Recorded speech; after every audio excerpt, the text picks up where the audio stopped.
নতুন প্রবাসীদের জন্য আরবি ভাষা শিখুন চ্যানেলটি সাবস্ক্রাইব করুন। তাল এর অর্থ আসো। আমরা বলি আসো, আরবিতে বলতে হবে তাল। তাল এর অর্থ আসো। রু এর অর্থ যাও। আমরা বলি যাও, আরবিতে বলতে হবে রু। রু এর অর্থ যাও। সাউই এর অর্থ করা বা তৈরি করা। আমরা বলি করা বা করো, আরবিতে বলতে হবে সাউই। সাউই এর অর্থ করো বা করা।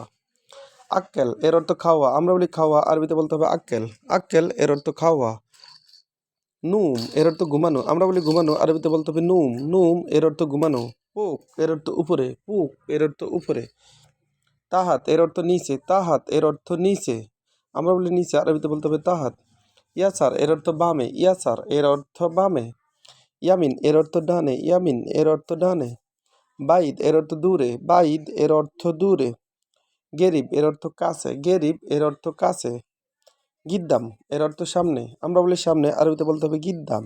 গিদ্দাম এর অর্থ সামনে। ওরা এর অর্থ পিছনে। পিছনে এর আরবি হলো ওরা। আবিয়াদ এর অর্থ সাদা। আবিয়াদ এর অর্থ সাদা। সাদা এর আরবি হলো আবিয়াদ। আসুয়াদ আসুয়াদ এর অর্থ কালো। আসুয়াদ এর অর্থ কালো। ভিডিওটি ভালো লাগলে অবশ্যই সাবস্ক্রাইব করুন এবং শেয়ার করুন।